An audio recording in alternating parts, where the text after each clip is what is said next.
Bon sabbat, sabbat. Oh là là, quelle journée merveilleuse. Oui, c'était passionnant. J'ai un peu pleuré, un peu ri, beaucoup ri en fait. Mais quel bonheur d'être avec vous. C'est génial de venir visiter, entendre vos témoignages et connaître mes frères et sœurs en Christ. C'est toujours un plaisir d'être de retour à 3ABN. Je pense que ça fait environ 25 ans. En fait, ça fait plus longtemps. C'était avant. Ouais. Hum. Je regarde Karen, je calcule dans ma tête, et je ne suis pas doué pour ça. Mais oui, ça doit faire 27 ans. Je peux, car 3ABN a diffusé une émission qu'on a enregistrée à Carmichael. Ça fait plus de 27 ans. Donc oui, c'est super de voir comment Dieu a béni ce ministère et l'a fait grandir. Je me rappelle au début, tout était dans un seul bâtiment là-bas.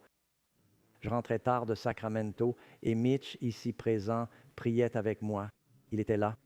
Il veillait toute la nuit au contrôle, surveillant les cadrans. Je frappais, il me laissait entrer. Ils avaient cette chambre d'amis mansardée où on dormait, et c'était beau de voir la bénédiction de Dieu.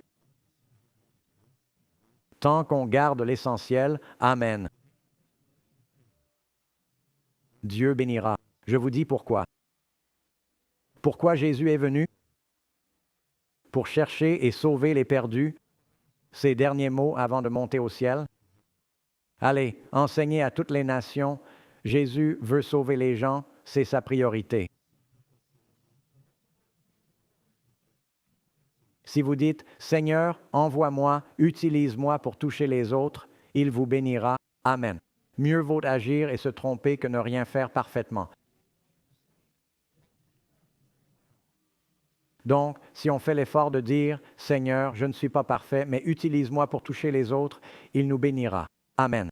Le Seigneur n'a-t-il pas envoyé les apôtres enseigner et prêcher? Et ils avaient encore à apprendre en chemin, n'est-ce pas? Alors, si, n'attendez pas d'être parfait pour que Dieu vous utilise. Si vous rêvez d'atteindre les autres, Dieu vous bénira et vous guidera. Croyez-moi. Amen. Ça a été une joie de voir comment Dieu a béni au fil des ans. Nous allons parler, selon notre thème, de vivre au-dessus de la foule. Aujourd'hui, le message est d'éviter la mentalité de sauterelle. Je voudrais commencer par une petite anecdote, un fait étonnant si vous voulez. J'adore l'histoire. Je lis un livre sur le voyage de Magellan et je suis fasciné par l'histoire. J'arrête sans cesse Karen pour lui dire « voilà ce qui se passe » et ça aussi.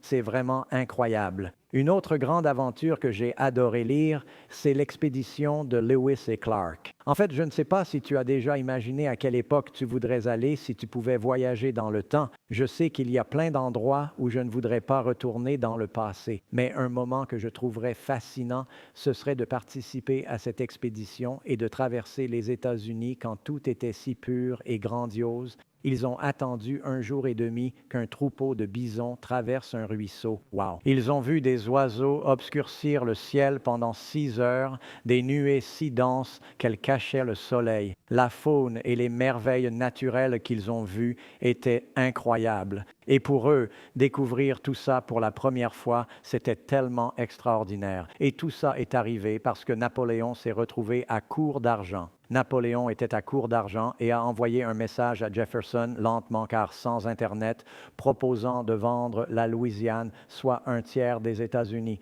C'était environ 1 million de dollars, pas une grosse somme à l'époque. Non, je crois qu'on a acheté l'Alaska aux Russes pour 1 million. Combien a-t-on payé pour le Groenland? J'ai oublié. Ah non, ça ne s'est pas encore produit. Pardon, c'est une autre histoire. Bref, ça devait être quelques millions de dollars. Ce n'était rien. Et il achète 1/3 des États-Unis aux Français. Jefferson a dû convaincre le Congrès de l'achat. Il organise une expédition disant « On l'a acheté, mais on ne sait pas ce que c'est. Il faut l'explorer. » Il envoie 43 hommes de 1804 à 1806. Ils partent à pied de Pittsburgh, mais la mission débute vraiment à Saint-Louis.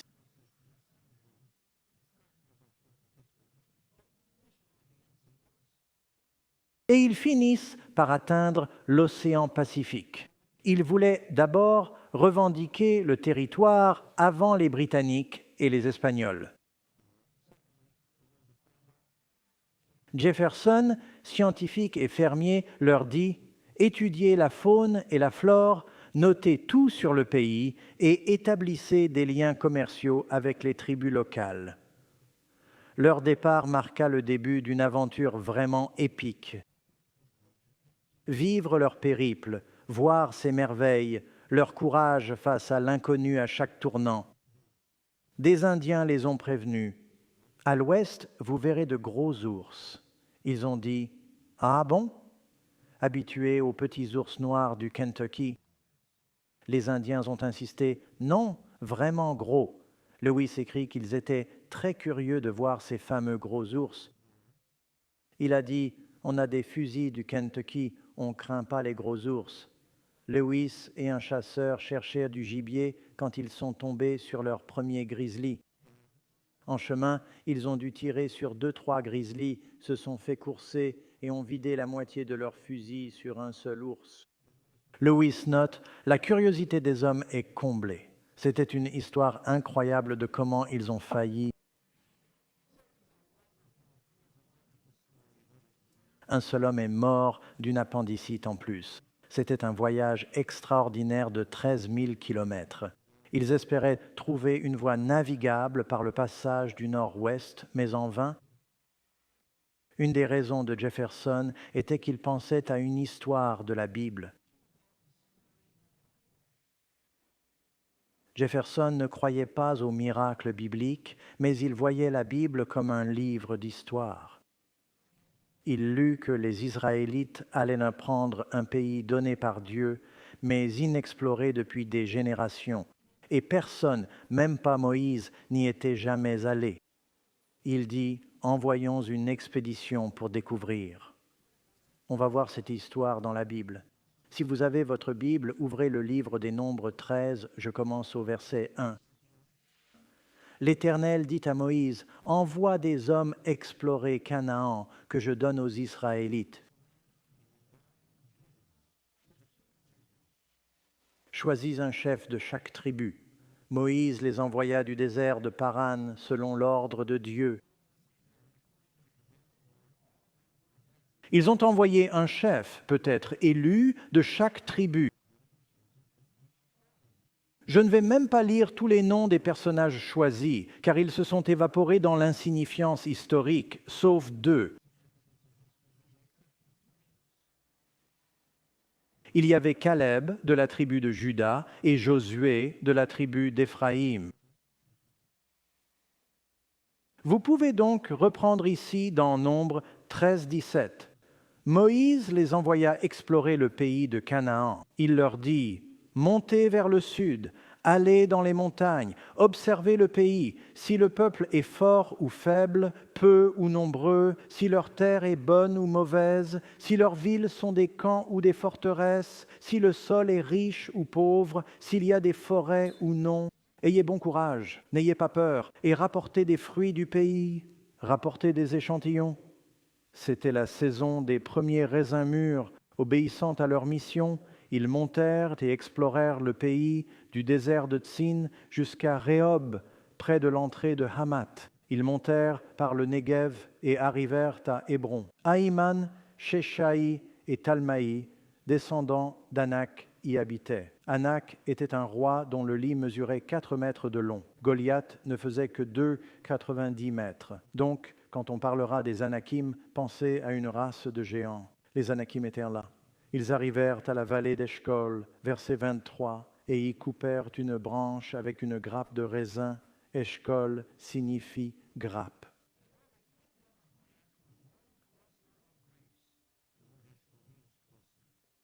C'était si gros qu'ils le portèrent à 2 sur une perche. Ouais, vous imaginez ça? Vous invitez quelqu'un et dites un raisin, pas un pamplemousse, un raisin. C'était énorme, d'où l'expression une terre où coule le lait et le miel. C'était littéral, pas juste une figure de style ou une métaphore. La Bible dit que Jonathan, dans les bois en guerre, vit du miel couler des arbres en flaques, où il trempa son bâton. Vous vous rappelez? Oui. La végétation était si dense que les chèvres et vaches, en mangeant, laissaient couler du lait en marchant. Ce n'est pas écrit, mais je l'imagine. J'avais des chèvres qui commençaient sans moi si je tardais. C'est vrai. Donc, une terre où coule le lait et le miel. Ils ont donc coupé une grande grappe de raisins à portée des grenades et des figues. Et l'endroit fut appelé la vallée d'Eshcol à cause des raisins qu'ils y ont coupés. Ils revinrent après 40 jours d'exploration du pays, repartirent et rejoignirent Moïse, Aaron et toute l'assemblée d'Israël dans le désert de Paran, à Kadès-Barnéa, et leur firent leur rapport. Je dois faire une pause ici et vous dire qu'il y a une grande différence entre 2 et 10 d'entre eux. Oui. 2 des espions, en traversant le Jourdain et voyant la terre autour de Jéricho, dirent « Regardez ces sources d'eau. Voyez les dattiers et les palmiers. Quel bel endroit. C'est une oasis. » 10 dirent « Regardez les gens. Voyez leurs fortifications. Regardez les murs. Comment conquérir une ville aux murs si grands? Et ce fut ainsi durant les 40 jours. Oh, 2 personnes avaient de bonnes nouvelles, 10 de mauvaises. 2 étaient très positifs et confiants. 10 ne voyaient que les obstacles et les problèmes. Arrivés à Hébron, où vivaient les Anakim, 10 espions s'exclamèrent « C'est une race de géants ». On est comme des sauterelles. Comment les vaincre? Ils sont énormes. On n'a jamais affronté ça. Rien de tel en Égypte. Caleb dit, « Waouh, quelle terre riche! Regardez ces sources d'eau. » Il monte vers le Carmel du Nord, près d'Eshcol, et voit les Amalécites, Jébuséens, Hittites et d'autres. Il se demande, comment conquérir tout ça? C'est là qu'il coupe la grappe portée par 2 hommes. Qui sont ces 2-là, à votre avis, Josué et Caleb? Caleb dit, « Oh, faut ramener ça au camp avant que ça devienne des raisins secs. » Après avoir coupé la grappe, ils ont dit, « Rentrons. » Leurs poches débordent. Joshua et Caleb ont des figues, grenades, pomelos et dattes. Un nuage de mouches les suit probablement en redescendant vers les Israélites. Ils sont super excités, ils sont malins et savent que ces gars-là sont négatifs. Ils ne voient que les problèmes. On doit y aller et donner le ton avant qu'ils parlent, sinon ils vont démoraliser tout le monde. Ils ne voient que problèmes et obstacles.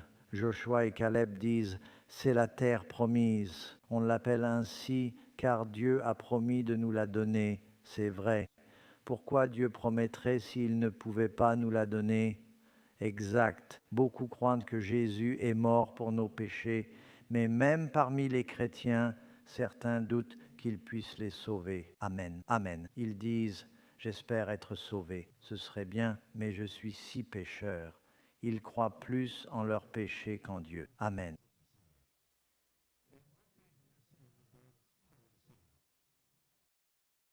Que le diable excelle à l'état.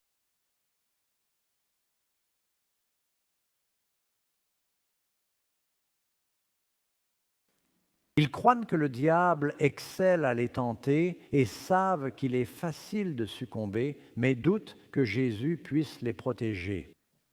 En réalité, leur diable surpasse leur sauveur. Josué et Caleb devancent les 10 espions négatifs censés vanter la terre promise, mais qui vont la décrire comme inaccessible. Que Dieu pardonne si des pasteurs font cela. Notre rôle est d'encourager les gens. Vous pouvez réussir. Voyez ce qui se passe. Ils revinrent vers les enfants d'Israël, vers l'assemblée. Ils leur montrèrent les fruits du pays. Je suis au verset 27, Nombre 13, 27. Ils racontèrent, nous sommes allés dans le pays. Il ruisselle de lait et de miel, en voici les fruits. J'imagine Caleb et Josué lançant des raisins. Attention, gare à vous, en voilà un autre. Attention, ils lancent des raisins, dattes, pomelos et figues sur tout le monde. C'est une vraie bataille de nourriture. Tout le monde s'exclame « Oh, regardez tous ces fruits, c'est merveilleux, ils sont en liesse. » Puis les 10 autres arrivent en traînant. On remarque tout de suite que la conversation change. Ils interviennent. « Attendez, attendez, ne vous emballez pas. » Verset 28. Pourtant, les habitants du pays sont forts, les villes fortifiées et immenses. Ils parlent des murs de Jéricho. On ne pourra jamais les abattre. Ils ignoraient que Dieu a 1000 solutions quand on n'en voit aucune. D'ailleurs, Dieu ne donne pas toujours la réponse avant qu'on en ait besoin. On ne peut pas dire au Seigneur « je n'avance pas sans tout savoir ». Souvent, Dieu ne pourvoit qu'au moment précis où l'on en a besoin. On me demande parfois « Pasteur Doug, avez-vous assez de foi pour mourir ou être torturé pour Christ ?» Je réponds « Pas maintenant, mais j'espère que si ça arrive, Dieu me la donnera quand j'en aurai besoin. Je ne vais pas m'en soucier maintenant, sinon je passerai ma vie à m'inquiéter. Je préfère croire que Dieu me donnera ce qu'il faut au bon moment. » Combien de fois dans votre vie Dieu a-t-il déplacé des montagnes ou séparé les eaux à la dernière minute? Et vous vous dites, « Seigneur, pourquoi n'ai-je pas cru plus tôt que tu pourvoirais à mes besoins le moment venu ?» Ça me rappelle une histoire. Mon père était pilote pendant la Seconde Guerre mondiale. Il a volé le jour J en Europe, mais cette histoire vient du Pacifique. Des soldats, pilotes et équipages ont manqué de carburant en territoire japonais.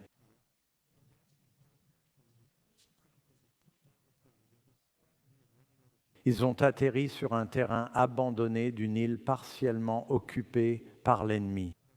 Les espions japonais les ont repérés. Ils savaient qu'en un jour ou deux, l'ennemi traverserait l'île pour les arrêter. Sans canaux de sauvetage ni moyens de fuite, ils étaient au bord du désespoir. Ils attendèrent d'être tués ou capturés, destinés à finir la guerre dans un camp de prisonniers. Mais il y avait un aumônier dans le groupe. Il dit « Hommes, gardons espoir. » Tous répondirent « C'est, où irons-nous? On n'a plus d'essence. On ne peut rien faire. » Il dit « Prions. » Il les rassembla pour une prière commune. Ils ont prié et certains se sont endormis. Le lendemain, un marin s'est senti poussé à marcher le long de la plage. Il est sorti du champ où ils avaient atterri, est allé sur la plage et a vu un grand bidon de carburant d'aviation flottant dans l'eau. Il a crié pour réveiller ses amis. Ils ont tiré le bidon sur le rivage, l'ont pompé dans les ailes. Avec assez de pistes, ils ont décollé, frôlant les palmiers, et se sont échappés en territoire ami. Avant de partir, l'un d'eux a noté le numéro de série du bidon. Il s'est avéré que le bidon avait été largué par un autre navire américain transportant du carburant quand il était sous ou une attaque de torpilles japonaises à 1000 km de là. Incroyable. Aucune autre boîte n'a été retrouvée. Celle-ci a dérivé 1000 km. Elle est passée par 25 autres îles. Ouais. Et s'est échouée sur la plage des pilotes qui en avaient besoin le lendemain de leur prière. Amen. Amen. Dieu donne toujours ce qu'il faut au moment précis où on en a besoin. Amen. Tout est possible avec Dieu. Amen. Ils ont dit, on ne peut pas. 10 espions, impossible. On a vu les descendants d'Anak, verset 29. Les Amalécites au sud, les Hittites et les Jébusiens. Ils ignoraient qu'un célèbre soldat israélien serait Uri le Hittite. Ils les croyaient ennemis. Ils en ont même converti certains. Les Jébuséens et les Amoréens habitent les montagnes, les Cananéens près de la mer et du Jourdain. Ils étaient si déprimés, si découragés, focalisés sur les problèmes. Les gens colportaient les mauvaises nouvelles et bientôt, un nuage de découragement et d'incrédulité a envahi toute l'assemblée. Rappelez-vous, ces gens venaient juste de s'échapper de l'empire le plus puissant du monde. Par la puissance de Dieu, ils avaient vu 10 plaies inédites s'abattre sur leurs ennemis. Dieu les avait guidés d'une main puissante, le bras tendu. Il avait frappé leurs ennemis de fléau, notamment les 7 derniers. Vous savez, 10 plaies sont tombées sur l'Égypte. Les Israélites ont subi les 3 premières, mais il les a protégés des 7 dernières. De combien de plaies parle l'Apocalypse? 7. Ça vous inquiète, cette tribulation? Oh oui. Dieu les a-t-il protégés durant cette épreuve? Oui. Nous sauvera-t-il de cette épreuve aussi? Oui. Il disait, on n'y arrivera jamais. Tout Israël se découragea, élevant la voix et pleurant. Au verset 30, on lit, Caleb fit taire le peuple devant Moïse. Pourquoi devait-il les calmer? Ils gémissaient tous, aïe, on n'y arrivera jamais. Pourquoi Dieu nous a amenés ici? Ils oubliaient tous les miracles. Ils oubliaient le pain céleste qu'ils voyaient chaque matin. Ils oubliaient que la gloire de Dieu était visible. Écoutez le diable 5 minutes et vous oubliez toute une vie de victoire. Ouais, on oublie vite nos bénédictions pour un petit point de découragement. Ouais, il devait les calmer, les voyant gémir et perdre foi. Il dit, montons sans tarder et prenons-la. Il revenait juste de... Tu penses qu'il voudrait passer la nuit? Il revenait d'une expédition de 40 jours. Il dit, montons et prenons possession, car nous pouvons le faire. Amen. Ma première réunion d'évangélisation était à Covello avec Monte Jones. J'y ai découvert le chant « Il est capable ». Pour certains d'entre vous élevés à l'Église, vous le connaissez depuis longtemps. Je ne l'avais jamais entendu avant. C'est une super chanson. Il est capable, je sais qu'il l'est. Je l'ai chanté à toutes nos réunions. Vous regardez New York et les autres, on chante toujours « Il est capable ». Il faut s'en souvenir. Amen. Mais ceux montés avec lui dirent « On ne peut pas ». Alors décidez-vous. Qui allez-vous croire? La majorité ou la minorité fidèle? Amen. Quel est notre message? Vivre au-dessus de la foule? Ouais, attendez une seconde. Combien de ces espions étaient membres de l'Église? Oh, non, pasteur Doug, dites-moi que ce n'est pas vrai qu'ils étaient des leaders. Il est dit qu'ils ont choisi chacun un leader parmi eux. Oui, et ils ont commencé à dire au peuple, non, vous ne pouvez pas le faire, l'ennemi est trop fort. Et ils ont dit, vous savez, restons ici dans le désert pour toujours, ou retournons en Égypte et soyons esclaves. C'était leurs seules options. Et vous savez, je suis choqué quand j'entends des gens dire « Je sais que Jésus vient pardonner nos péchés, mais il ne s'attend pas vraiment à ce qu'on arrête de pécher. » Oui, je veux dire, s'attend-il à ce qu'on ait la victoire sur le péché? N'exagérons pas. Je veux dire, il n'en est pas capable. Le diable peut-il nous tenter de pécher? Oui, bien sûr, le diable est très doué pour ça. Mais Dieu peut-il nous sauver du péché? Oh non, les Amalécites sont trop forts. Et les Jébuséens, les Hittites et tous les autres, ils sont trop forts. Les Hamites, les Hurites et tous les autres sont trop forts. Et nous ne pouvons pas les vaincre. Alors Josué a dit, on peut y arriver. Caleb a dit, on peut y arriver. Les autres ont dit, on ne peut pas. Aujourd'hui, vous et moi devons choisir qui croire. Amen. La Bible raconte qu'un ange vient voir Zacharie. Il vient à Marie et dit, « Comment est-ce possible? » Zacharie dit, « On est trop vieux. » L'ange répond, « Tu aurais dû croire. Tu ne pourras plus parler jusqu'à la naissance de Jean. » Marie dit, « Mais je ne suis pas mariée. » L'ange répond, « Avec Dieu, tout est possible. » Amen. Tout est possible avec Dieu. Je peux tout par le Christ. Vous savez, ça m'exaspère car quand je suis venu au Seigneur, je buvais, je fumais, je volais, je jurais et, je veux dire, j'étais juste, vous savez, j'étais un vrai zéro. Je crois que c'est Luther qui a dit « Dieu crée du néant, donc tant que vous n'êtes rien, il ne peut rien faire de vous. » Amen.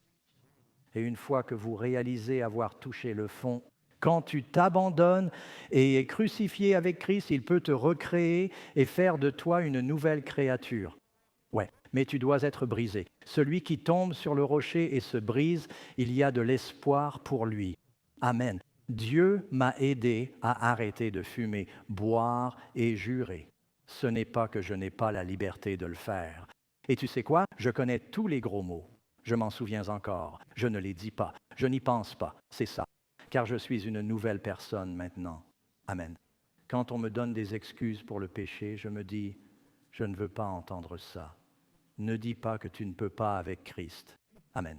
Je vais te dire la suite de l'histoire. Si tu ne crois pas pouvoir, alors tu ne peux pas. Amen. Amen. Jésus a dit qu'il te soit fait selon ta foi. Ouais, tout est possible à celui qui croit. Amen. Mais l'homme qui était monté dit, on ne peut pas. Le peuple est plus fort que nous. Il avait raison, mais ça n'a pas d'importance. Ouais, ils n'avaient pas autant d'expérience militaire. Ils étaient en infériorité numérique.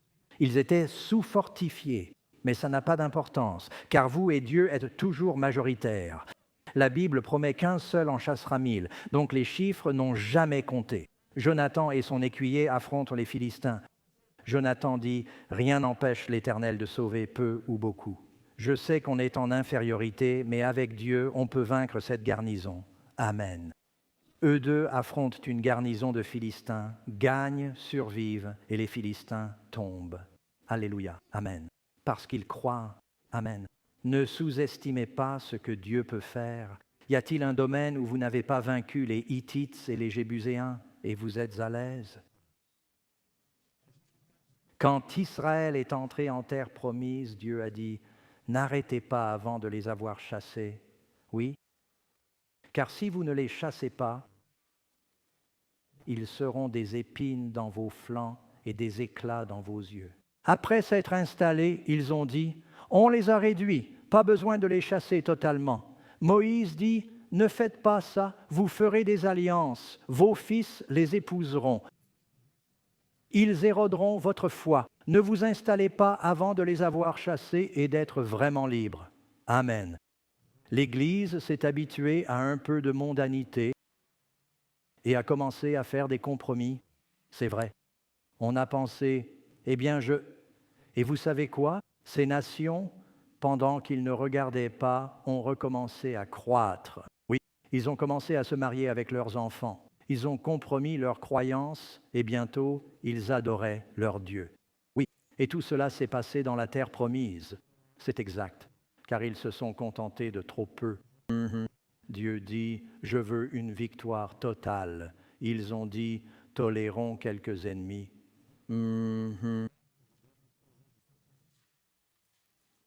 Si le Fils vous libère, vous serez vraiment libre. Amen.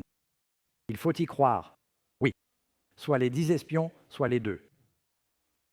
Vivez au-dessus de la foule. Parfois, on ne peut suivre l'avis majoritaire. Ils donnèrent un mauvais rapport sur la terre promise.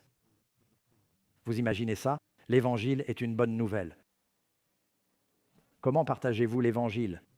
Pense-t-il, je veux être chrétien comme eux, ils sont si joyeux. Reflétez-vous la bonne nouvelle quand on vous rencontre? Parlez-vous du côté positif de la vie ou vous focalisez-vous sur ce qui ne va pas partout? Un pasteur disait que certains chrétiens semblent baptisés au vinaigre. On devrait aller à une fête, pas à un enterrement. Amen, n'est-ce pas? Oui. Spurgeon disait, votre visage doit refléter votre sujet. Par exemple, si tu parles du paradis et décris les rues d'or, ton visage devrait rayonner. Si tu évoques les portes de perles, tes yeux devraient être pétillés. Et il a dit, pour l'enfer, garde ton expression habituelle. L'Évangile, c'est une bonne nouvelle.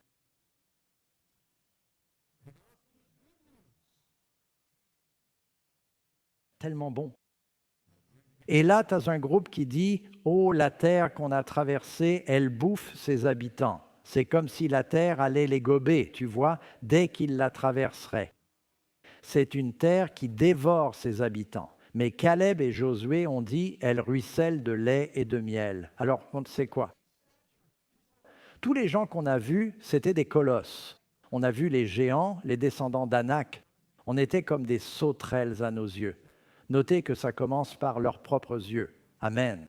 C'était ça le problème. Ils se voyaient comme des sauterelles. Amen. Puis il dit à leurs yeux. Ils semblaient des sauterelles car ils se voyaient ainsi. Je crois que c'est John Wesley qui a bouleversé le monde chrétien. Il mesurait 1 mètre. On commentait sa petite taille. Il disait, ce n'est pas la taille du chien qui compte, mais l'ardeur du chien dans le combat. Amen. Amen. Et il a complètement transformé le monde chrétien. Il n'a jamais cessé, prêchant jusqu'à 87 ans, lançant un mouvement et un grand réveil. On ne peut pas se voir ainsi. Vous connaissez l'histoire de David et Goliath dans 1 Samuel 17. Ce champion philistin descend dans la vallée d'Éla et commence. Les Philistins et les Israélites s'affrontaient constamment. Les Philistins occupaient une large bande entre les montagnes et la mer. C'étaient de belles terres agricoles. Les Israélites, surtout ceux de Juda, étaient dans les montagnes. Ils s'affrontaient souvent, s'armant de chaque côté de la vallée, prêts à combattre et se provoquant avec un no man's land entre eux.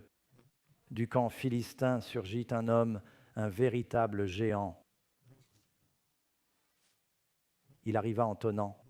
Sa taille dépendait de la coudée utilisée, égyptienne, hébraïque ou babylonienne. Je ne sais quelle coudée ils utilisaient, mais il mesurait au moins 2,90 mètres. Il n'était pas grand et mince comme certains. Il était comme Shaquille O'Neal, vous voyez, il était proportionnellement énorme et il descendit en marchant. Il lança un défi. Jamais une armée n'avait fait ça avant. Ils diront, pourquoi tous mourir au combat? Faisons plutôt. Envoyez votre champion, on enverra le nôtre. Le vainqueur fera de l'autre nation son tributaire. Vous deviendrez nos serviteurs.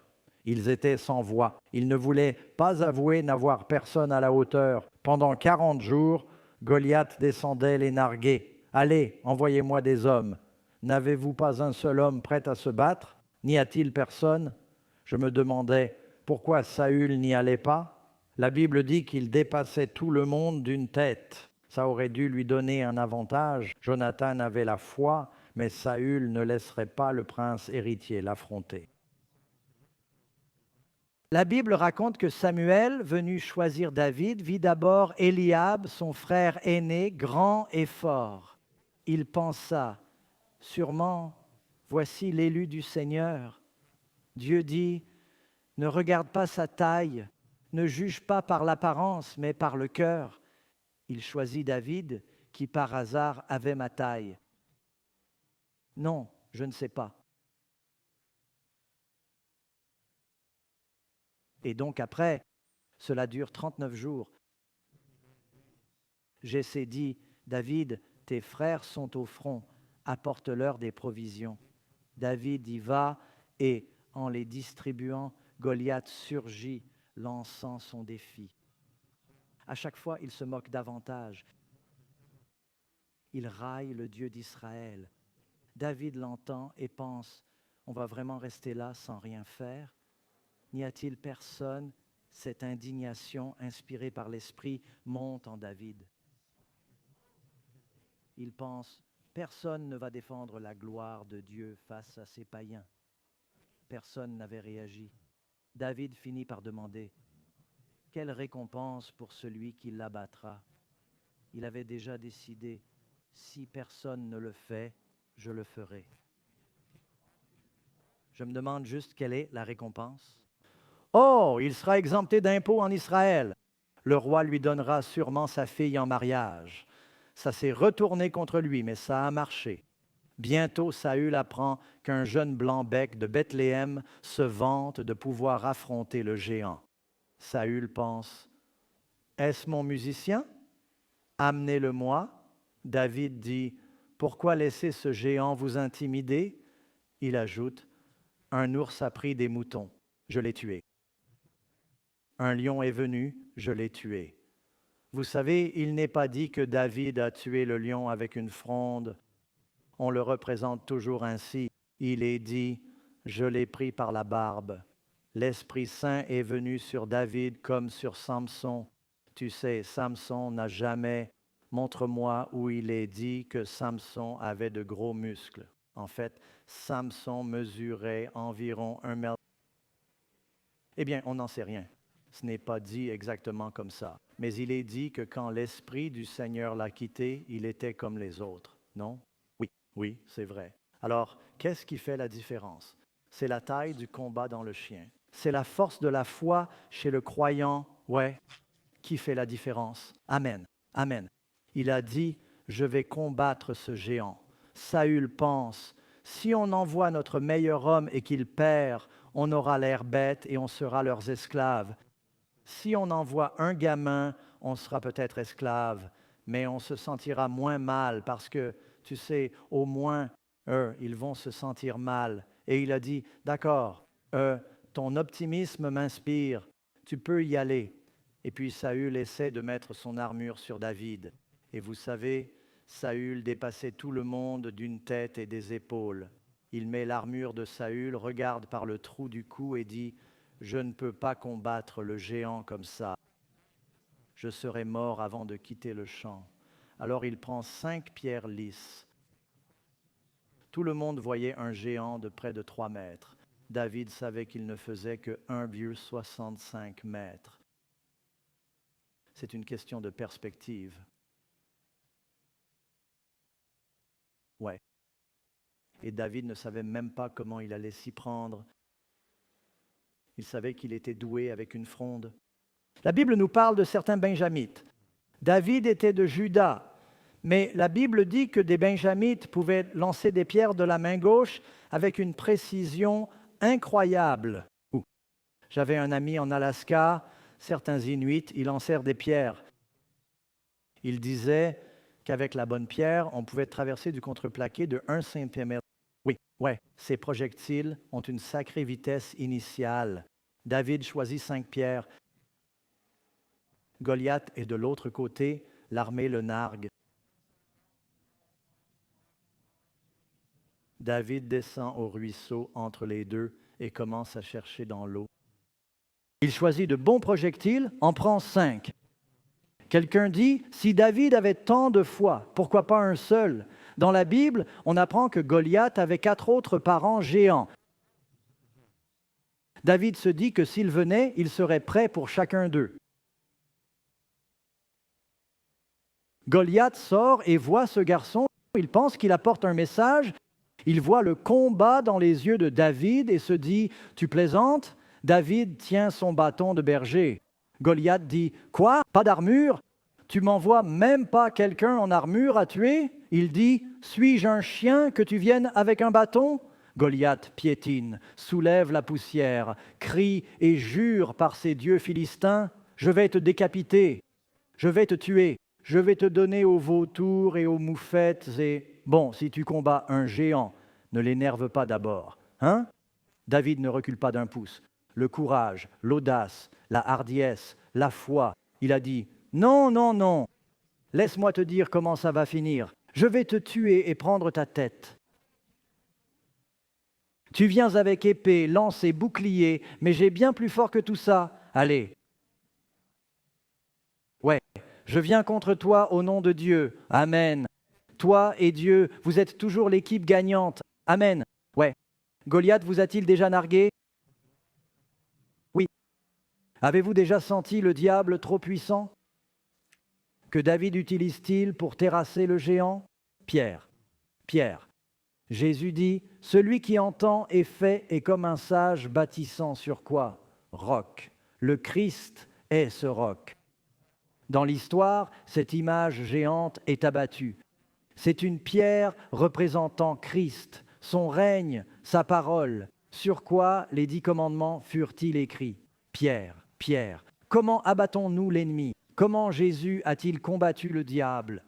Il est écrit dans la parole de Dieu. C'est l'arme, c'est l'épée dont nous avons besoin pour vaincre l'ennemi.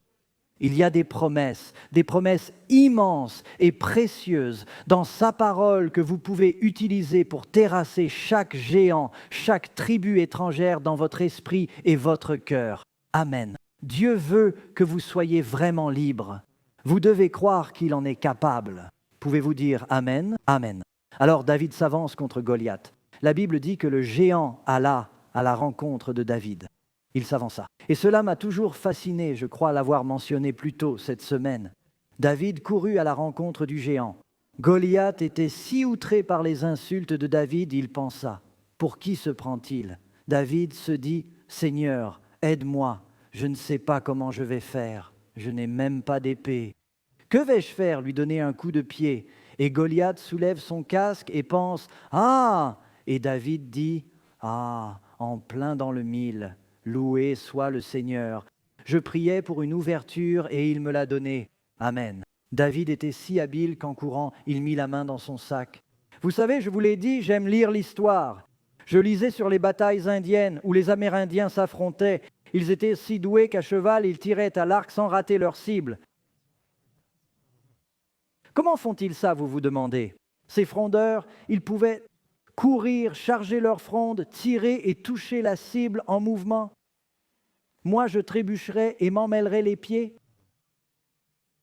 David, en courant, prend la pierre, la place, fait tournoyer sa fronde et la lance comme une balle, frappant Goliath en pleine tête.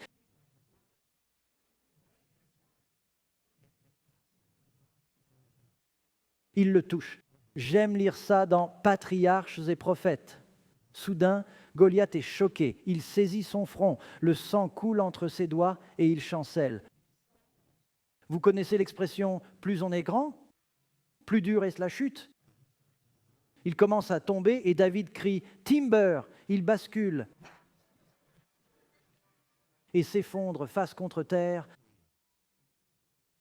dans la poussière. Au ciel, il y a des vidéos que je veux absolument voir. Je vais utiliser mon imagination pour dire d'où viennent ces archives. Je veux voir ça. Je veux voir ce qui s'est passé, mais surtout les visages des Philistins. Amen. Je veux voir leurs expressions. Oh oui, Goliath, allez.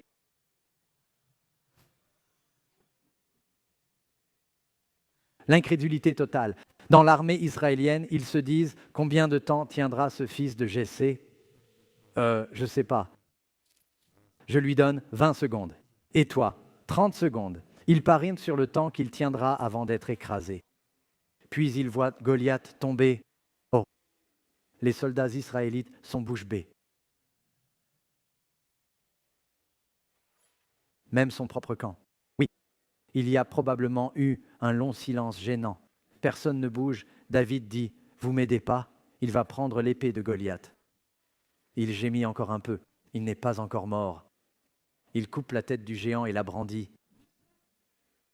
Finalement, les gens se disent « Je crois qu'il ne se relèvera pas. » Et les Israélites, « Il est des nôtres. » On l'a soutenu depuis le début. On savait qu'il réussirait. Oui, c'est le harpiste du roi, le jeune berger, et ils dévalent tous la colline vers les Philistins. Les Philistins jettent leurs armes et pensent « Si ce gamin a battu notre champion, que nous feront ces hommes ?» Ils s'enfuient. C'est une victoire, vous et Dieu.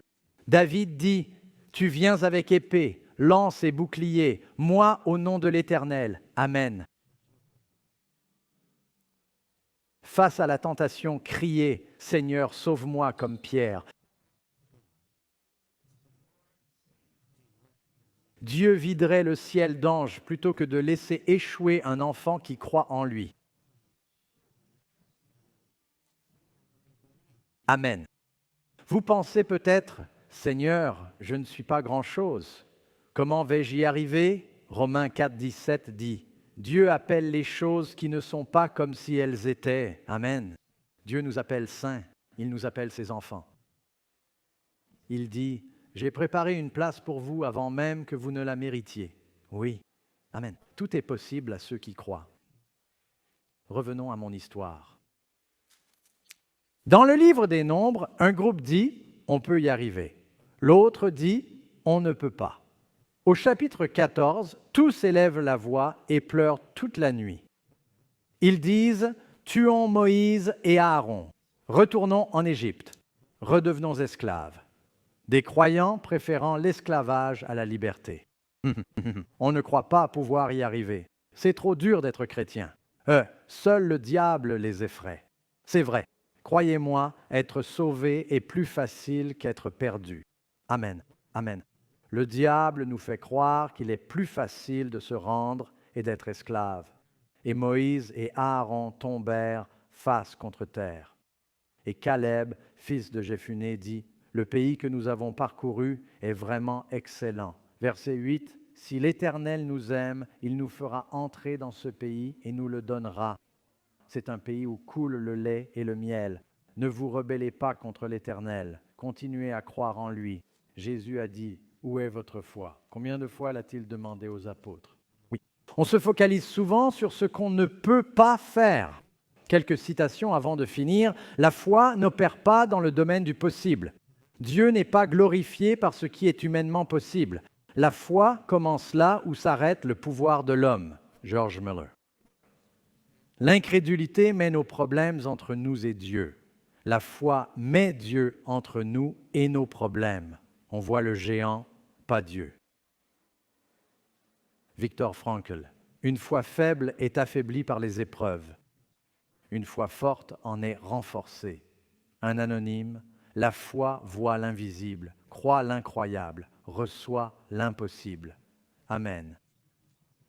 Si vous croyez, vous recevrez. Oui. Même si vous êtes tombé 10 fois avant, le juste tombe 7 fois et se relève. Croyez que le Seigneur peut achever ce qu'il a commencé en vous. Il est l'auteur et le finisseur de votre foi. Amen. Celui qui a commencé une bonne œuvre en vous l'achèvera. Ne croyez pas ces mensonges qui disent « Personne n'est parfait, on n'y arrivera pas, on va tous échouer. Efforcez-vous d'être comme le Christ. » C'est ça être chrétien, non? Amen. Nous sommes les disciples de Jésus. Gardons nos yeux fixés sur lui. Comment se défaire du péché et des fardeaux en fixant notre regard sur Jésus? Amen. Courons avec endurance, il fut crucifié pour nous. Amen. Passons au livre de Josué, 40 ans plus tard.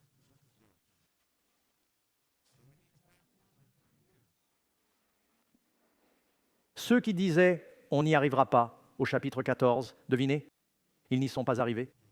Ces 10 espions ont dit « on n'y arrivera jamais ». Dieu a répondu « je te jugerai par tes propres mots ». Cette génération a dit « mieux vaut mourir dans le désert ». Dieu a averti « attention à ce que tu souhaites ». Cette génération incrédule est morte dans le désert, mais leurs enfants ont appris la leçon.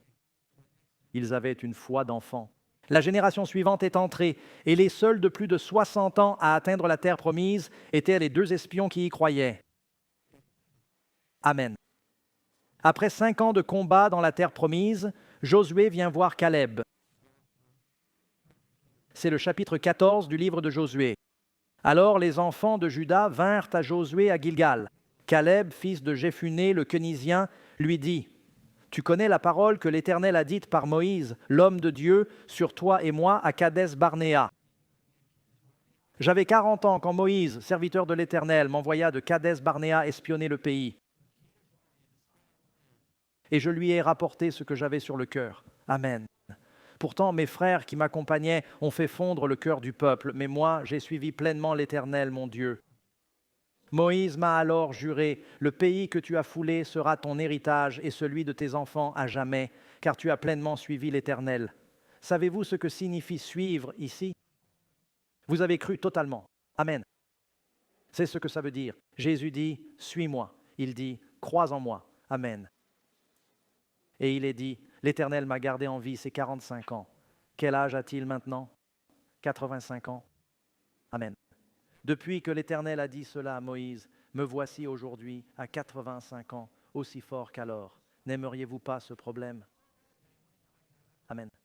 Que Moïse m'a envoyé, ma force est la même qu'alors, pour la guerre, pour sortir et entrer. Donne-moi donc cette montagne. Jésus a dit, avec la foi, que peut-on faire? Déplacer. Tu peux dire à cette montagne, jette-toi dans la mer, et ça se fera. Donne-moi cette montagne promise malgré les géants. Et Josué le bénit.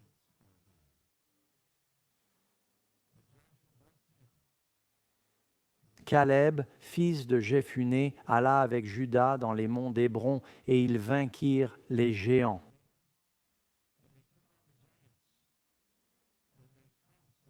Amen. Aujourd'hui, il y a une ville en Juda appelée Jérusalem.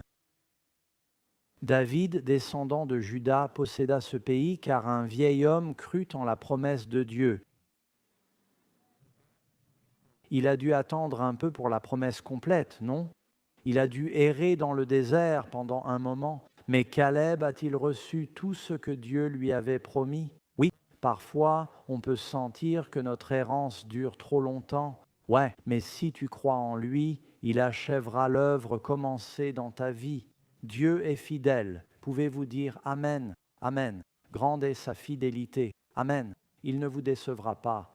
Tout est possible à celui qui croit. Sans foi, plaire à Dieu est impossible. Venir à Dieu, c'est croire qu'il est et récompense ceux qui le cherchent. Daniel fut sauvé des lions car il croyait en son Dieu. C'est écrit dans Daniel chapitre 6. Jésus dit, « Où est votre foi? Voulez-vous plus de foi? Amen. » La foi vient en écoutant la parole de Dieu. Dieu nous donne la foi quand on la lui demande. Amen. Voulez-vous cette foi qui sauve, qui vainc les géants? Oui.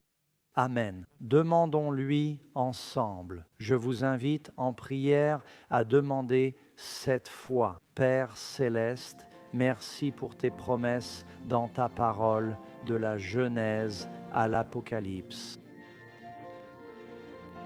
Aide-nous à fortifier nos esprits par ta parole pour vaincre les géants par tes promesses.